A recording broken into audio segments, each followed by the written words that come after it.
कल जो बताया गया था पढ़ कर आए आप लोग? कुछ क्लियर है? वहाँ तक में कोई दिक्कत, कोई डाउट? वहाँ तक कंसेप्ट क्लियर है? देखिए एक तरीका आपको पता है, जितना क्लासरूम में पढ़ा रहे हैं वो साथ ही साथ पढ़ते चलिए। उससे क्या होगा ना, आपका एक कमांड आएगा, मतलब एक तरीका आएगा आपको पढ़ने का। ऐसे हम लोग भी क्या करते थे, जो क्लासरूम में पढ़ाया जाता था वो सेम डे पढ़ते थे। तो होता क्या, यहाँ पे इतना आपको समझाया जाता है कि घर जाने के बाद अगर आपने एक बार पढ़ लिया तो वो आपके माइंड में एकदम सेट हो जाता है। तो कोशिश करिए, जब तक कॉलेज वगैरह नहीं खुल रहा है, अब तक एकदम खाली है, भाई बिजी शेड्यूल है तो नहीं पॉसिबल हो पाता है हर बार, लेकिन जब तक आप फ्री हैं तब तक पढ़ते चलिए। क्योंकि हमने आपसे क्या कहा, अभी 1 महीना कॉलेज कहीं नहीं खुलने वाला है, अभी 1 महीना लग रहा है कि हाँ बंदी। वैसे भी गवर्नमेंट का ऑर्डर आया 1 सितंबर से, ठीक है, कॉलेज खुलने के लिए। तो 1 महीना अभी आपके पास है, बीच में आपकी केवल फॉर्मेलिटीज़ होंगी एडमिशन को लेकर के, तब तक आप अपना ये पढ़ सकते हैं और 1 महीने में ये चैप्टर हम आधा ख़त्म कर देंगे, ठीक है। तो उससे क्या होगा, आपका टफ सेक्शन लगभग जो सबसे मेजर सेक्शन है वो आधा ख़त्म हो चुका होगा, है ना। चलिए कल देखिए, हम आप लोगों को सबसे पहले मैकेनिक्स बताए थे। मैकेनिक्स की मीनिंग आपको बताई गई थी machine that works, the machine that works, यांत्रिकी मतलब यंत्रों की क्रिया। फिर उसके बाद आपको बताया गया था कि मैकेनिक्स को 2 पार्ट में बांटा गया है, एक स्टैटिक्स होता है और दूसरा डायनेमिक्स। स्टैटिक्स को हम लोग कहते हैं स्थैतिकी मतलब विराम की अवस्था, और गतिकी, डायनेमिक्स को कहते हैं गतिकी मतलब गति की अवस्था।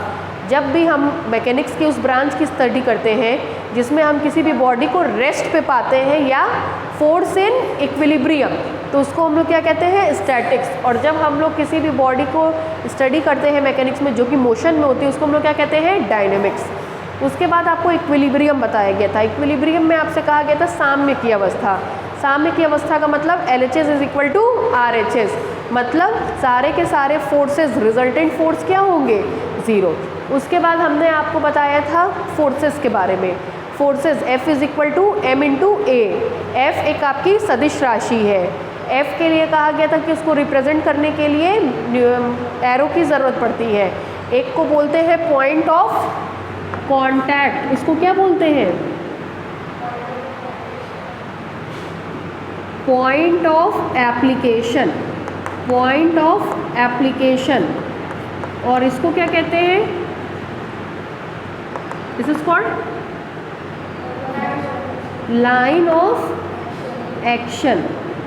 किसी भी सदिश राशि को रिप्रेजेंट करने के लिए डायरेक्शन और मैग्नीट्यूड होना चाहिए, बट यहाँ पे हमारे पास पॉइंट ऑफ एप्लीकेशन मतलब जिस पॉइंट पे काम कर रहे हैं, और लाइन ऑफ एक्शन की ज़रूरत पड़ती है। फिर हमने आपको बताया था कोप्लेनर फोर्सेस के बारे में। कहते हैं 2 या 2 से अधिक ऐसे फोर्स जिनका पॉइंट ऑफ एप्लीकेशन और लाइन ऑफ एक्शन एक ही प्लेन में हो, उसको हम लोग क्या कहते हैं, कोप्लेनर फोर्सेस। इतना डाउट क्लियर था? इसके बाद हम आप लोगों को एक टॉपिक बता के निकले थे।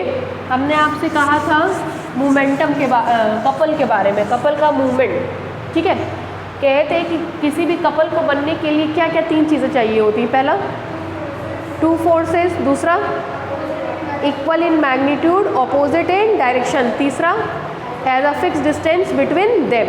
ये 3 चीज़ होगा तब कपल बनेगा। जैसे जब आप इस थ्योरम में अब आप आएंगे तो आप देखेंगे आपको कपल बनाना पड़ रहा है।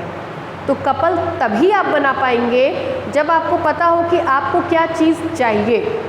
क्या चीज़ चाहिए? 2 forces equal in magnitude, opposite in direction, has a fix distance between them. ये चीज़ आपको चाहिए, तब आप उस चीज़ को बना पाएंगे।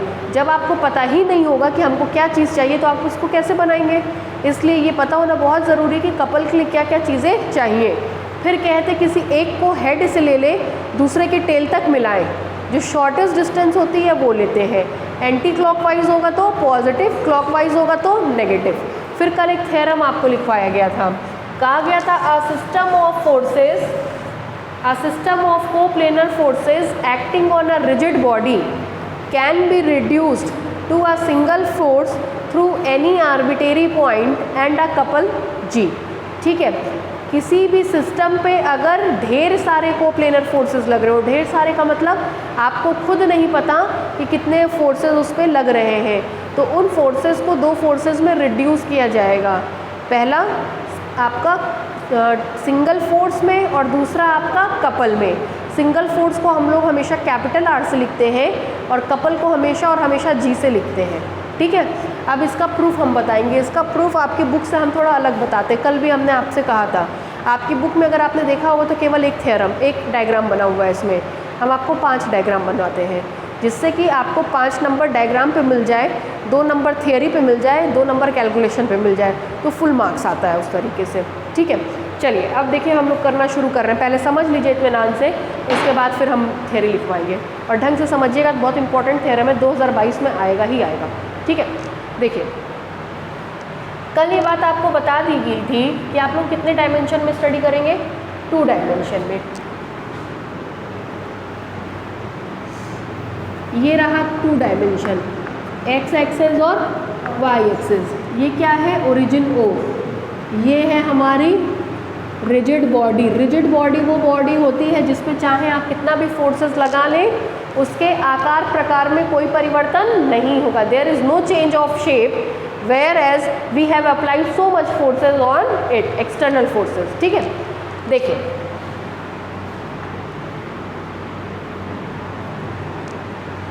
इस पे n कोप्लेनर फोर्सेस अप्लाई किए गए। ठीक, मान ले रहे हैं इसके किसी पॉइंट A1 पर F1 फोर्स लगा, ठीक, किसी पॉइंट A2 पर F2 फोर्स लगा, किसी पॉइंट A3 पर F3 फोर्स लगा, और कल ही हमने आपको बताया था n कोप्लेनर फोर्सेस को Fn से रिप्रेजेंट करते हैं। और मान लिया किसी पॉइंट An पे Fn फोर्स लगा, ये डॉट डॉट डॉट करने के बाद बनाया है। ठीक, A1 का कोऑर्डिनेट हमने मान लिया x1 y1, A2 का कोऑर्डिनेट मान लिया x2 y2, A3 का कोऑर्डिनेट मान लिया x3 y3, An का कोऑर्डिनेट मान लिया xn y। यहाँ तक में कोई डाउट? रिजिड बॉडी के ऊपर कितने फोर्सेस लगे, n कोप्लेनर फोर्सेस लगे। किसी पॉइंट A1 पर F1, किसी पॉइंट A2 पर F2, किसी पॉइंट A3 पर F3, किसी पॉइंट An पर Fn। A1 का कोऑर्डिनेट x1 y1, A2 का कोऑर्डिनेट x2 y2, A3 का कोऑर्डिनेट x3 y3, An का कोऑर्डिनेट xn y1। ठीक है, कल हमने एक शब्द यूज़ किया था आर्बिटेरी, है ना। जब जैसे जैसे आप बड़ी क्लास में जाते हैं, आर्बिटेरी के बारे में बहुत कुछ सीखने को मिलता है और उसकी इम्पोर्टेंस बहुत बढ़ जाती है। जैसे कल हमने इनफाइनाइट के बारे में आपको बहुत कुछ बताया था कि इनफाइनाइट एक नंबर नहीं है, ठीक है, क्योंकि उसमें से कुछ घटाएं, जोड़ें, भाग दें या गुणा करें तो हमको कोई नंबर नहीं मिलता है। दूसरा हमने आपको बताया कि कोई भी चीज़ इक्वल टू इनफाइनाइट नहीं होती है, हमेशा टेंडिंग टू इनफाइनाइट होती है। तीसरा हमने बताया कि किसी भी नंबर सेट में इनफाइनाइट लिख करके नहीं आता है, अप टू इनफाइनाइट लिखा होता है या टेंडिंग टू इनफाइनाइट लिखा होता है। इस तरह से दो चार चीज़ें हम लोगों ने कल डिस्कस की थी इनफाइनाइट के ऊपर। आज हम आपको आर्बिटेरी के बारे में कुछ बताएंगे, ठीक है। ऐसे ही जैसे जैसे आप बड़ी क्लास में जाएंगे, आर्बिटेरी शब्द की इंपॉर्टेंस बढ़ती जाएगी। कि अब आर्बिटेरी क्या है वो सुनिए। A1, A2, A3, An are arbitrary. A1 पर लगने वाला फोर्स F1 आर्बिटेरी, A2 पे लगने वाला फोर्स F2 आर्बिटेरी, A3 पे लगने वाला फोर्स F3 आर्बिटेरी, An पर लगने वाला फोर्स Fn आर्बिटेरी। मतलब जो रिज़ल्ट हम F1 के लिए निकालेंगे, अपने आप वही रिज़ल्ट F2 के लिए आएगा, F3 के लिए आएगा और Fn के लिए आएगा। दूसरी बात, अगर A1 आर्बिटेरी है तो A1 फर्स्ट क्वाड्रेंट में भी हो सकता है, सेकंड में भी हो सकता है, थर्ड में भी हो सकता है, फोर्थ में भी हो सकता है, किसी एक्सिस के ऊपर भी हो सकता है। हमने A1 की पोजीशन फिक्स नहीं की है। जैसे आप लोग आर्बिटेरी कल यहाँ बैठी थी, अभी बच्चे कम हैं, आप पीछे बैठ गई, कल मन करेगा यहाँ बैठ जाएंगी, तो आप पे कोई रोक टोक नहीं है। लेकिन जब बच्चे ज़्यादा हो जाते हैं तो बच्चे अपने आप क्या करते हैं, सीट एडजस्ट कर लेते हैं, लड़कियाँ आगे बैठेंगे, लड़के पीछे बैठेंगे, वो अपने आप माइंड सेट हो जाता है, ठीक है। तो आर्बिटेरी का मतलब कि अभी आप लोग आर्बिटेरी है, स्वैच्छिक है, जहाँ मन करे वहाँ बैठ सकते, कोई आपको रोकने टोकने वाला नहीं है। तो आर्बिटेरी का सेंस ये होता है कि A1 अगर आर्बिटेरी है तो वो अपनी मर्जी का मालिक है, उसको मन करेगा वो फर्स्ट में रहेगा, मन करेगा सेकंड में रहेगा, मन करेगा थर्ड में रहेगा, मन करेगा फोर्थ में रहेगा, जहाँ मन करेगा वो वहाँ रहेगा, उस पर कोई रोक टोक करने वाला नहीं है। ये पॉइंट्स का आर्बिटेरी का मतलब है, और फोर्सेस के आर्बिटेरी का मतलब जो रिजल्ट F1 के लिए आएगा वही F2 के लिए आएगा, वही F3 के लिए आएगा, वही F4 के लिए आएगा। ठीक है, अब हम इसके बाद कहते हैं कि चूंकि सारे के सारे पॉइंट्स और सारे के सारे फोर्स आर्बिटेरी हैं, तो हम किसी एक पे डिस्कशन करेंगे, क्योंकि हमने आपको बताया जैसा एक करेगा वैसा सारे के सारे करेंगे। तो हम लोग F1 को ले रहे हैं। चलिए बुक लाई है, सामने खोलिए, देखिए कितने डायग्राम है उसमें, देखा है अभी तक? देखिए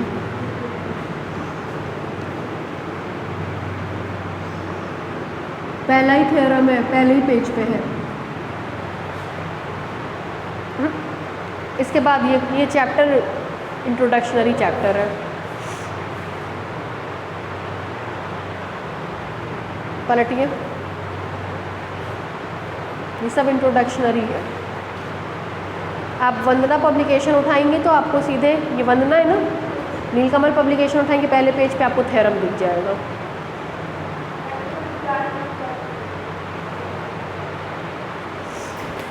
लाइक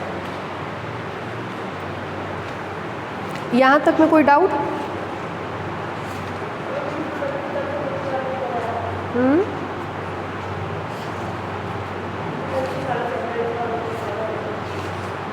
ये सब न्यूमेरिकल प्रॉब्लम कराए जाते हैं, लेकिन इसमें से आता नहीं है।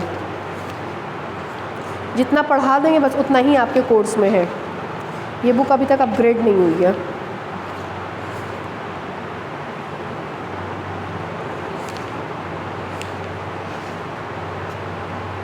इतने डायग्राम में कोई दिक्कत आप लोगों को नहीं? कल हमने आपसे जिक्र किया कि ये सारे के सारे फोर्स आपके आर्बिटेरी हैं और ये पॉइंट्स भी आपके कैसे हैं? आर्बिटेरी। तो इसको हमको जहाँ मन करेगा हम इसको वहाँ लेकर के चलेंगे। ठीक है, अब देखिए, कल हम आपको एक बात बताए थे प्योरिटी के बारे में कि निर्देशांक ज्यामिति मतलब कोऑर्डिनेट ज्योमेट्री में क्या क्या चीज़ प्योर होती है।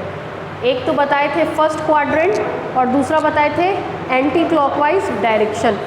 चूँकि फर्स्ट क्वाड्रेंट प्योर होता है तो हम लोग A1 को फर्स्ट क्वाड्रेंट पे लेकर के चलेंगे, जिस पे लगने वाला फोर्स F1, इसका कोऑर्डिनेट x1 y1, यहाँ से परपेंडिकुलर डाला, यहाँ से परपेंडिकुलर डाला, ये डिस्टेंस कितनी हो जाएगी? x1, ये डिस्टेंस कितनी हो जाएगी? y1। इतने में कोई दिक्कत? पूछते हैं लोग कि अरे भैया ये तो सेकंड में था, अचानक से कैसे फर्स्ट में आ गया भाई? तो कहिएगा हाँ, आर्बिटेरी पॉइंट है, अब कहीं पे भी हो सकता है। हमारे कोऑर्डिनेट ज्योमेट्री में फर्स्ट क्वाड्रेंट को प्योर माने हैं, एंटी क्लॉकवाइज डायरेक्शन को प्योर माने हैं, इसलिए हम उसको फर्स्ट क्वाड्रेंट में ले आए। क्लियर? अब देखिए, लॉ ऑफ पैरेललोग्राम पढ़ा होगा फिजिक्स में भी और उसके बाद आपने मैथ्स में भी। क्या कहता है लॉ ऑफ पैरेललोग्राम? 2 डायमेंशन में किसी भी फोर्स को 2 हिस्सों में बांट सकते हैं। ध्यान से सुनिए, 2 हिस्सों में, एक x एक्सिस के पैरेलल और दूसरा y एक्सिस के पैरेलल। तब आप कहते हैं r is equal to √x²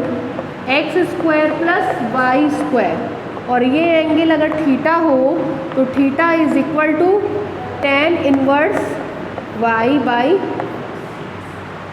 ये जानते हैं, इसको बोलते हैं लॉ ऑफ पैरेललोग्राम, समानांतर चतुर्भुज का नियम। अगर कोई फोर्स दिया गया हो तो उसको 2 भाग में बांट सकते हैं, एक x एक्सिस के पैरेलल और दूसरा y एक्सिस के पैरेलल, और वो ये रिजल्ट देता है। या फिर अगर x एक्सिस के पैरेलल और y एक्सिस के पैरेलल फोर्स दिया गया हो तो उनका रिजल्टेंट उसके इंटरसेक्शन पॉइंट से होकर के जाता है, जिसका मान ये होता है और ये इतने एंगल पर होता है। ये थ्योरम दो तरीके से पढ़ा जाता था। अगर कोई भी फोर्स दिया गया है तो उसको दो हिस्सों में बांट सकते हैं, x एक्सिस के पैरेलल और y एक्सिस के पैरेलल, और वो ये रिज़ल्ट देगा। या फिर x एक्सिस के पैरेलल और y एक्सिस के पैरेलल अगर दो फोर्स दिए गए हो तो उनका रिजल्टेंट हमेशा उनके इंटरसेक्शन पॉइंट से जाता है, जो ये मान देता है और ये रिज़ल्ट देता है। ठीक है, इसके न्यूमेरिकल प्रॉब्लम बहुत टफ है, लेकिन अगर आप ये सब जो बता रहे हैं ये सब जानते रहेंगे तो आपको दिक्कत नहीं लगेगी, बस इन्हीं सब पे सॉल्व हो जाता है। ठीक है, तो इसको थोड़ा सा सीरियसली लीजिएगा कि क्या हम बोल रहे हैं। एक फोर्स को दो पार्ट में बांट सकते हैं, दो फोर्स को एक फोर्स में कन्वर्ट कर सकते हैं बाय थ्योरम ऑफ पैरेललोग्राम। ठीक है, यहाँ पे हमारे पास एक फोर्स है, लॉ ऑफ पैरेललोग्राम से इस एक फोर्स को दो हिस्सों में बांट सकते हैं, एक x एक्सिस के पैरेलल और दूसरा y एक्सिस के पैरेलल। एंगल होगा थीटा पर। ठीक है, यहाँ तक में कोई दिक्कत नहीं। अब हम लोग मेन कंसेप्ट पे आ रहे हैं। ठीक है, आपने पढ़ा होगा ओरिजिन को शिफ्ट करना। ठीक है, बीएससी फर्स्ट ईयर में ही ओरिजिन को शिफ्ट करना। हम लोग यहाँ पर x1 और y1 को शिफ्ट करेंगे ओरिजिन पे। ठीक है, ऐसे समझिएगा।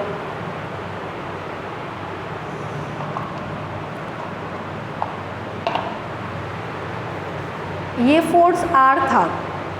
ठीक है, दो हिस्सों में टूट गया, x1 में और y1 में। ये फोर्स हमारा F1 था, दो हिस्सों में टूट गया, x1 में और y1 में। तो अब आपको क्या दिख रहा है, x1 और y1, r1 नहीं दिख रहा है या x1 नहीं दिख रहा है, f1 नहीं दिख रहा है। तो जब ये दो हिस्सों में टूट गया तो इसकी इम्पोर्टेंस ख़त्म। अब हम लोग किसको किसको पढ़ेंगे, x1 को और y1 को। ठीक, पहले हमारे पास क्या था, F1 दो हिस्सों में टूट गया, तो अब किसको किसको पढ़ेंगे, x1 को और y1 को। चलो, अब x1 और y1 को पढ़ना है तो x1 और y1 को बारी बारी से ओरिजिन पे शिफ्ट करेंगे। x1 और y1 को बारी बारी से ओरिजिन पर शिफ्ट करेंगे। देखिए कैसे शिफ्ट करते हो समझिएगा।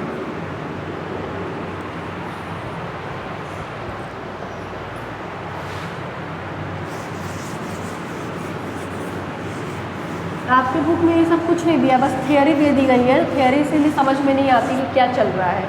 अब जब ये समझ के लिखेंगी तब थियरी समझ में आएगी।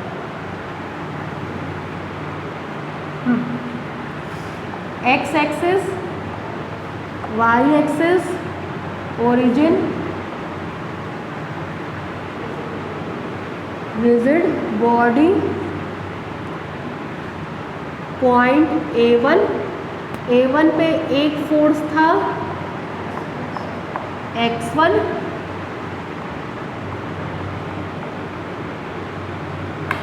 दूसरा फोर्स था y। आपके दिमाग में चल रहा होगा कि मैम डॉटेड बनाई है, क्यों डॉटेड बनाई है। अभी हमने आपसे कहा कि x1 और y1 को बारी बारी से कहाँ शिफ्ट करेंगे, ओरिजिन पे। इस केस में हम x1 को शिफ्ट करेंगे, इसलिए y1 को हमने डॉटेड बना दिया ताकि आपके दिमाग में ये कंसेप्ट रहे कि हमको यहाँ पे किसको शिफ्ट करना है, x1 पे। ठीक है, ये परपेंडिकुलर डाला था,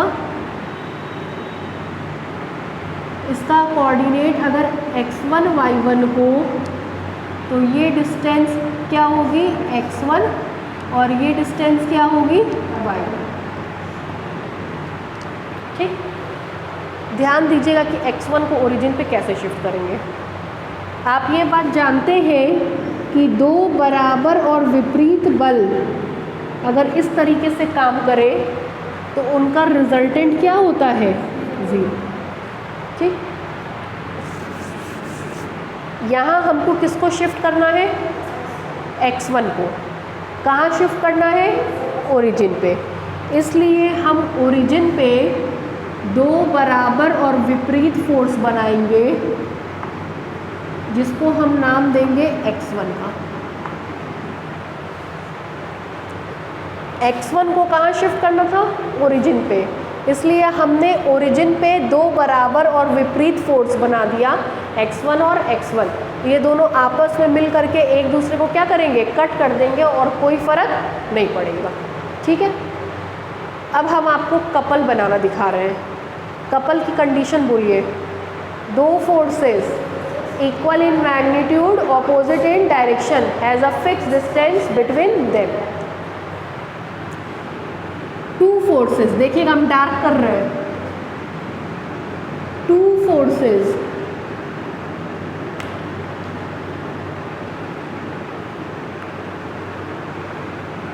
एक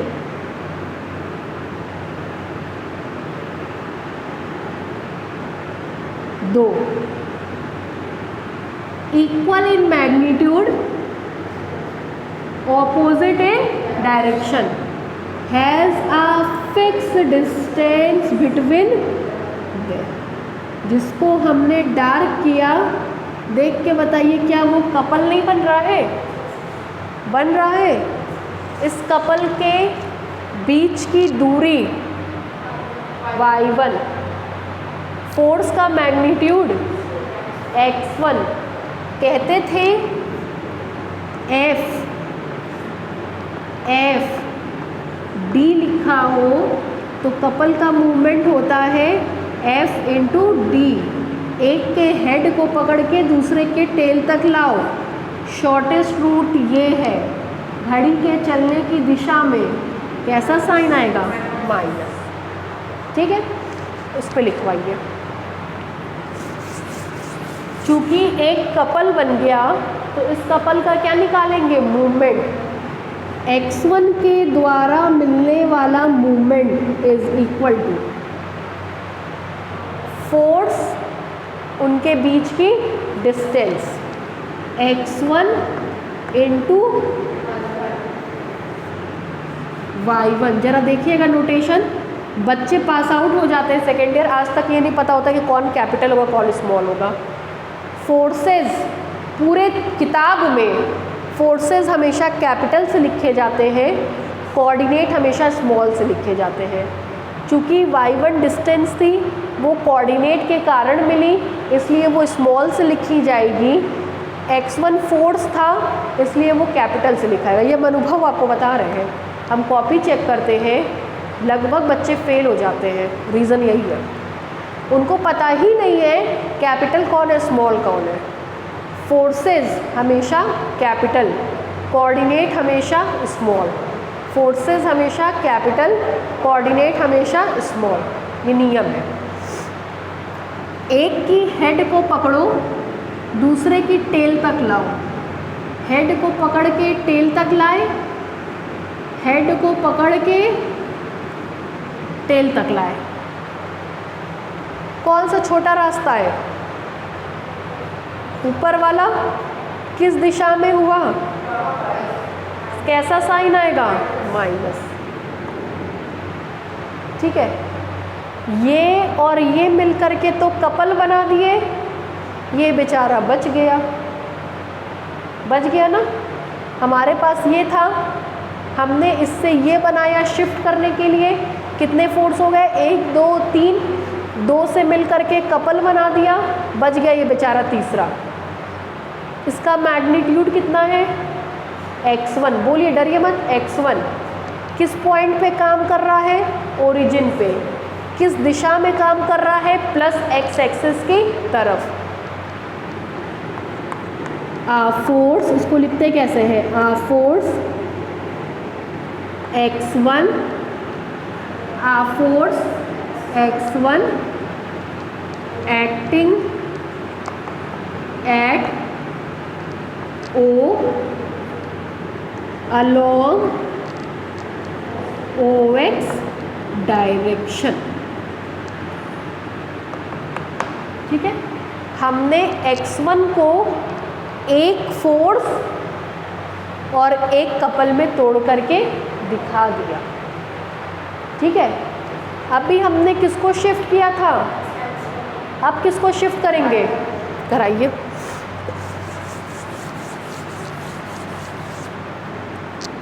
फिर से दो axes, x axes, y axes, rigid body, point A1। अब की हमको शिफ्ट करना है y1 को, इसलिए हमने x1 को कैसे बना दिया, डॉटेड से।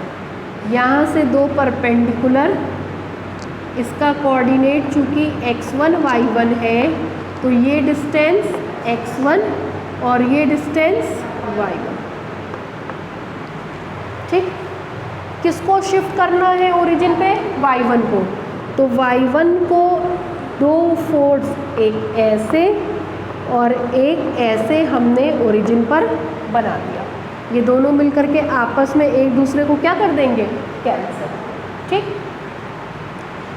अब हम कपल बनाने चल रहे हैं। कपल के लिए क्या क्या चाहिए, two forces equal in magnitude, opposite in direction, as a fix distance between them. एक तो पहले वाला फोर्स ले लिया, एक, दो, two forces equal in magnitude, opposite in direction, has a fixed distance between them। ठीक, ये और ये मिलकर के क्या बनाएंगे, कपल। कपल है किसके कारण, y1 के कारण। मैग्नीट्यूड लिखवाइए, फोर्स इनके बीच की x1। ठीक, एक के हेड को पकड़ करके दूसरे के टेल तक लाइए।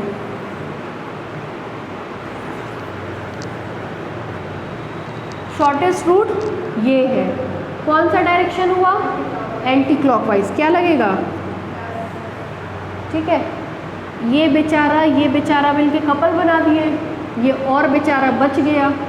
कितना मैग्नीट्यूड है, किस पॉइंट पे लग रहा है, O पे, किस डायरेक्शन में, OY डायरेक्शन में, है ना। लिखवाइए, फोर्स y1, बोलिए, acting at O along OY direction. ठीक है, अब देखिए,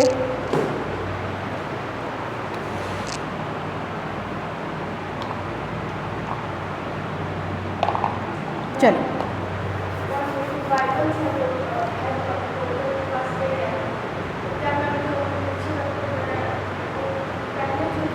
उसको भी ला सकते हैं। देखिए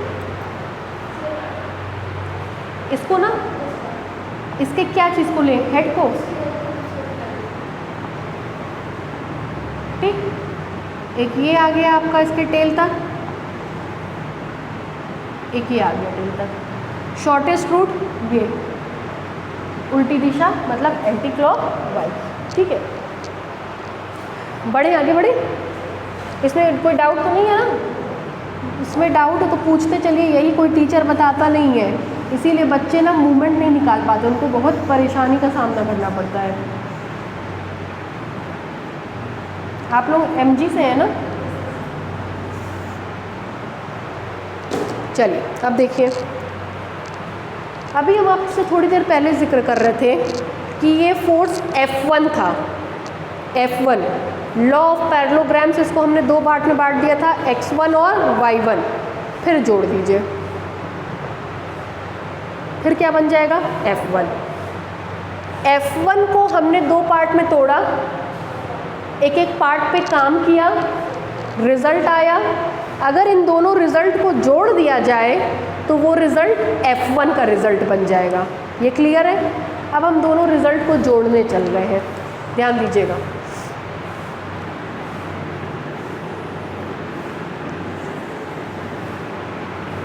Hence द फोर्स, दोनों रिजल्ट को जोड़ेंगे तो फोर्स कौन बन जाएगा? F1, है ना। F1 को तोड़ा तो क्या क्या बना? X1 और Y1। अब दोनों के रिजल्ट को जोड़ देंगे तो क्या बन जाएगा? F1 का रिजल्ट बन जाएगा। Hence the force F1 acting at A1 reduces to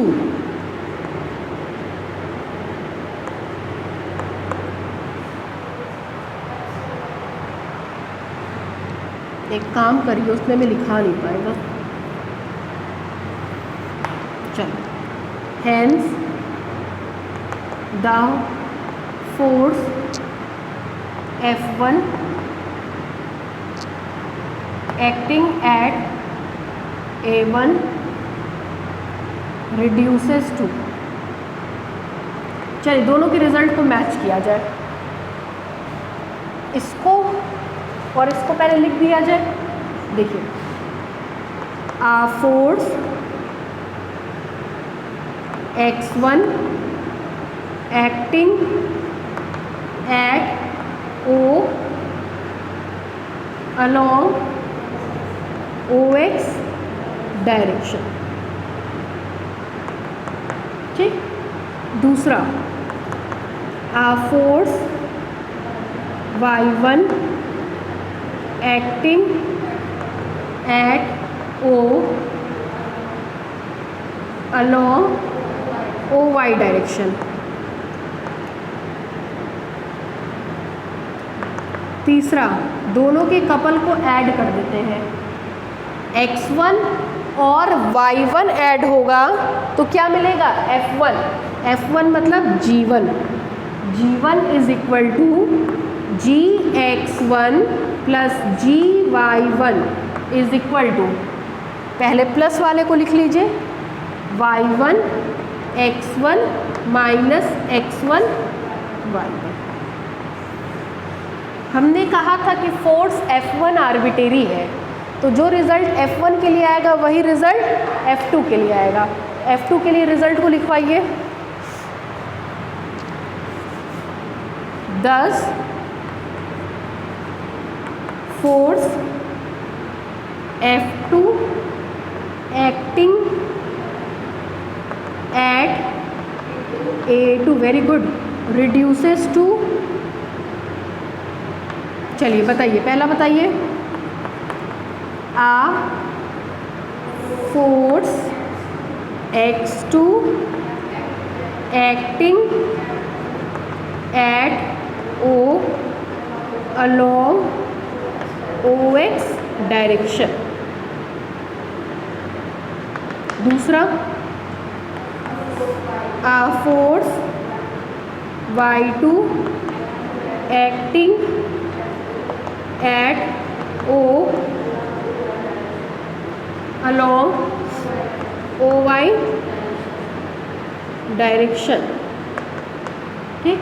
तीसरा, G2 is equal to Y2 X2 minus X2 Y2, ठीक। सेम रिजल्ट किसके लिए आएगा?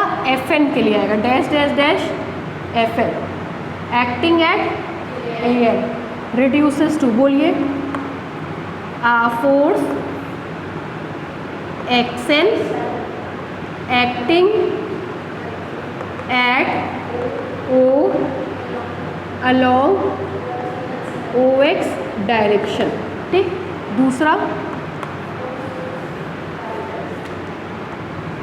आ force Yn acting at O along OY direction, ठीक।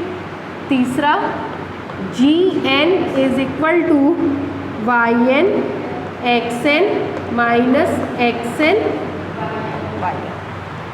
ठीक है, अब हम लोग इस रिज़ल्ट को कंबाइंड करेंगे। जगह नहीं है मेरे पास, कुछ खाली कराइए ज़रा। ऊपर वाला तीनों डायग्राम थोड़ा दूरी पे, ऐसे साथ मत बनाइएगा। एक डायग्राम 5-7 लाइन छोड़ करके दूसरा डायग्राम, 5-7 लाइन छोड़ के तीसरा डायग्राम, क्योंकि अभी हम लिखवाएंगे भी, है ना। कैसे बनाइए, ऊपर से पहले 5-7 लाइन छोड़ दीजिए, प्रूफ डाल के। हाँ प्रूफ डालिए, हाँ प्रूफ डालिए, फेयर कॉपी बना लीजिए, है ना। अब डिले मत करिए, फेयर कॉपी बना लीजिए। कल थ्योरम का स्टेटमेंट भी लिखवाए थे ना। ये इसके बाद से हम बता रहे हैं, ये तो आपके केवल समझने के लिए था। हाँ ये केवल आपके नॉलेज के लिए। इस थ्योरम के बाद से प्रूफ डालिए, प्रूफ डालिए। 4-5 लाइन छोड़ के पहले पहला डायग्राम बनाइए। 4-5 लाइन छोड़ के पहला डायग्राम, 4-5 लाइन छोड़ के दूसरा डायग्राम, 4-5 लाइन छोड़ के तीसरा डायग्राम बनाइए।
आप लोग अपने कॉलेज में भी मैसेज सर्कुलेट कर दिया करिए, मेरे ख्याल से फ्रेंड तो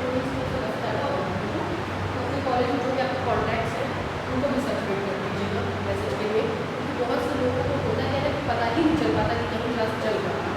भाई 2-4 लोग को लकीली पता चल गया किसी रीज़न से, लेकिन बाकी लोगों को पता ही नहीं चल पाता है।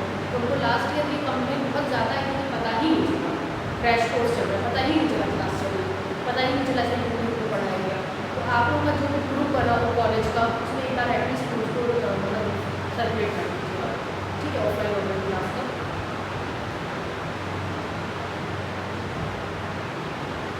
आप लोग के कॉलेज में ऑनलाइन शुरू हो गया क्लास, कब से होगा? पहले शुरू नहीं करते हैं, बाद में कोर्स नहीं करना शुरू करते हैं। फर्स्ट ईयर में यूनिवर्सिटी में दिसंबर में क्लास शुरू हुआ था, ठीक है। कल हम लोग बात कर रहे थे जैसे सेकेंड ईयर और थर्ड ईयर का पेपर होगा वैसे फर्स्ट ईयर का करा लेते हैं, क्या जा रहा है। लेकिन फर्स्ट ईयर की तो क्लास ही नहीं चली ना भाई, वीडियो में मुश्किल से 10 से 15 दिन क्लास चली ऑनलाइन, वो भी प्रॉपर नहीं चल पाई, बंद हो गया। तो मेन तो ये क्लास ही नहीं चली ना, तो क्लास ही नहीं चली एग्जाम कैसे लेंगे, एक्चुअली बात तो ये है।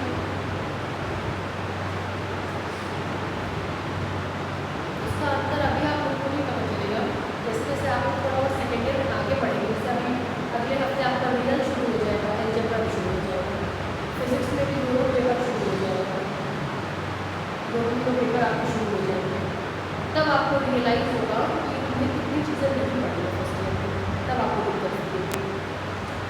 इसीलिए क्लास पहले चलाते हैं और अपने आप टीचर्स भी कहते हैं कि जिसको जो डाउट हो पहले का क्लियर करना चाहिए, भले ही क्लास लेक्चर जा रहा है।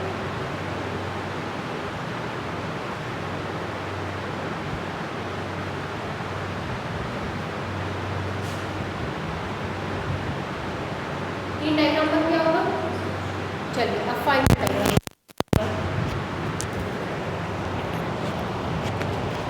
एक बार थियरी और रिपीट कर रहे हैं, जरा सुनिएगा ध्यान से, है ना।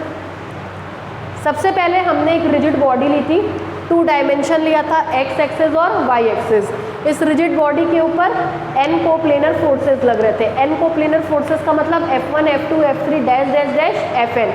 हमने A1 A2 A3 An arbitrary point मान लिए A1 पर लगने वाला फोर्स F1, A2 पे लगने वाला फोर्स F2, A3 पे लगने वाला फोर्स F3, An पे लगने वाला फोर्स Fn है। A1 का कोऑर्डिनेट x1 y1, A2 का कोऑर्डिनेट x2 y2, A3 का कोऑर्डिनेट x3 y3, An का कोऑर्डिनेट xn yn है। और ये सारे के सारे पॉइंट्स आर्बिट्रेरी हैं, उन पे लगने वाले फोर्स आर्बिट्रेरी हैं। चूँकि आर्बिट्रेरी है तो हम किसी एक पॉइंट को ले सकते हैं, हमने A1 को लिया। A1 को लेते ही आपके दिमाग में आएगा यहाँ तो सेकंड कोऑर्डिनेट में था, यहाँ मैम ने फर्स्ट में बना दिया। चूँकि A1 आर्बिट्रेरी है, A1 को हम कहीं पे भी ले सकते हैं। कोऑर्डिनेट ज्योमेट्री में फर्स्ट कोऑर्डिनेट को प्योर माना गया है, इसलिए हमने यहाँ पे बना दिया। A1 पर फोर्स क्या लग रहा था, F1। लॉ ऑफ पैरेललोग्राम से एक एक का रीज़न हम बताते चल रहे हैं, थियरी में नहीं लिखवाएंगे, ठीक है। F1 को हमने लॉ ऑफ पैरेललोग्राम से 2 हिस्सों में तोड़ा, एक x एक्सिस के पैरेलल और दूसरा y एक्सिस के पैरेलल। x एक्सिस के parallel component x1, y axis के parallel component y1। Perpendicular lines draw की, x एक्सिस पे चली गई दूरी x1, y एक्सिस पे चली गई दूरी y1। चूँकि F1 2 हिस्सों में टूट चुका है तो F1 का काम खत्म। अब हमारे पास कौन कौन रह गया, x1 और y1। सारा काम हम लोग किस पे करेंगे, x1 और y1 पे। सबसे पहले हम लोग x1 को ओरिजिन पे शिफ्ट करेंगे। चूँकि x1 को ओरिजिन पे शिफ्ट कर रहे हैं इसलिए y1 को हमने नेग्लिजिबल मान लिया, डॉटेड लाइन से बना दिया। x1 को ओरिजिन पे शिफ्ट करने के लिए ओरिजिन पे 2 बराबर और विपरीत फोर्स ले लिए, x1 और x1। चूँकि ये दोनों ऑपोजिट हैं, एक ही पॉइंट पे लग रहे हैं, ऑपोजिट डायरेक्शन में है, सेम मैग्नीट्यूड के हैं, इनका रिजल्टेंट 0 आएगा और कोई भी फर्क नहीं पड़ेगा। अक्सर आप देखते हैं ऊपर नीचे गुणा कर दो, है ना। अक्सर देखते हैं कि कहीं लिखा है A1 अपॉन A2 तो कहते हैं इसमें भी 2 का गुणा कर दो, इसमें भी 2 का गुणा कर दो, कोई फ़र्क नहीं पड़ेगा। सेम वही चीज़ यहाँ किया गया है कि हमारे पास था फोर्स x1, हमने उस O पे एक इधर भी x1 बना दिया और एक इधर भी x1 बना दिया। पहले वाला x1 इस वाले x1 के साथ मिलकर के एक कपल बना दिया जिसका मूवमेंट ये लिखा है, बच गया फोर्स ये, उसको हमने एस सच उतार दिया। ठीक, अब बारी आती है, अब हम लोग किसको शिफ्ट करते हैं, y1 को। x1 को हमने डॉटेड लाइन से ड्रॉ कर दिया।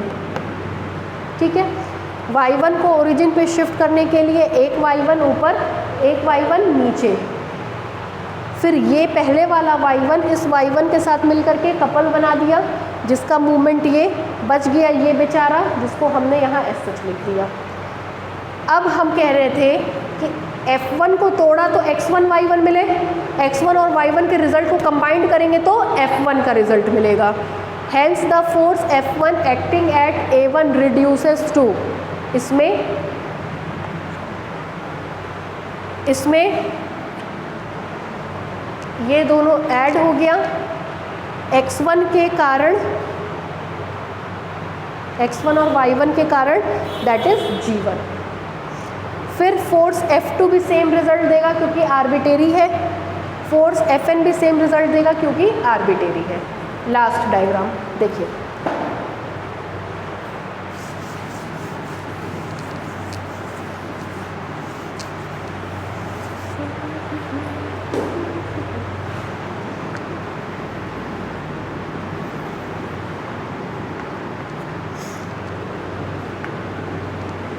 सबसे पहले सबका पहला वाला पॉइंट लेंगे।